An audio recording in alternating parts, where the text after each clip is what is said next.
मेहनत का फल। एक गांव में दो मित्र निकुल और सोहन रहते थे। निकुल बहुत धार्मिक था और भगवान को बहुत मानता था, जबकि सोहन बहुत मेहनती था। एक बार दोनों ने मिलकर 1 बीघा जमीन खरीदी, जिससे वह बहुत फसल उगाकर अपना घर बनाना चाहते थे। सोहन तो खेत में बहुत मेहनत करता था, लेकिन निकुल कुछ काम नहीं करता था, बल्कि मंदिर में जाकर भगवान से अच्छी फसल के लिए प्रार्थना करता था। इस तरह समय बीतता गया। कुछ समय बाद खेत की फसल पककर तैयार हो गई, जिसको दोनों ने बाजार ले जाकर बेच दिया और उनको अच्छा पैसा मिला। घर आकर सोहन ने निकुल को कहा कि इस धन का ज़्यादा हिस्सा मुझे मिलेगा, क्योंकि मैंने खेत में ज़्यादा मेहनत की है। यह बात सुनकर निकुल बोला, नहीं, धन का तुमसे ज़्यादा हिस्सा मुझे मिलना चाहिए, क्योंकि मैंने भगवान से इसी की प्रार्थना की, तभी हमको अच्छी फसल हुई। भगवान के बिना कुछ संभव नहीं है।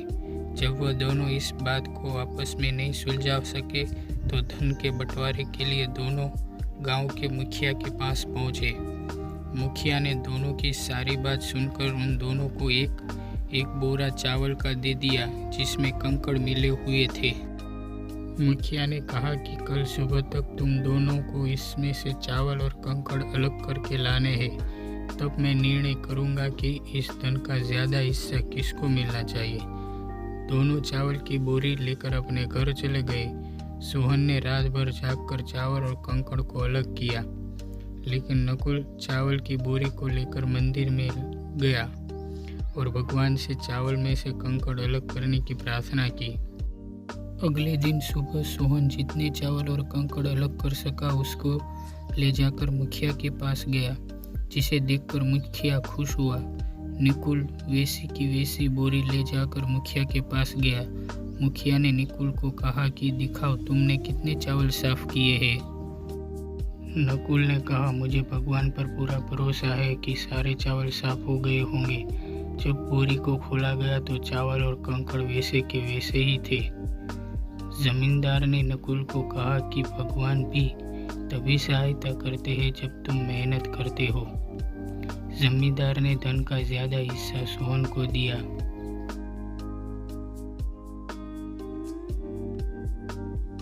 इसके बाद नकुल भी सोहन की तरह खेत में मेहनत करने लगा और अब की बार उनकी फसल पहले से भी अच्छी हुई।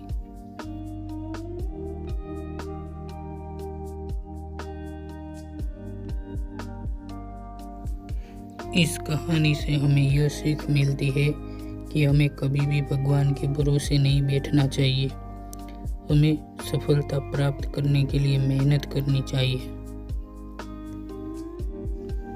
आपका कीमती समय देने के लिए धन्यवाद। और यह कहानी आपको कैसी लगी, हमें कमेंट करके ज़रूर बताइए। Thanks for watching.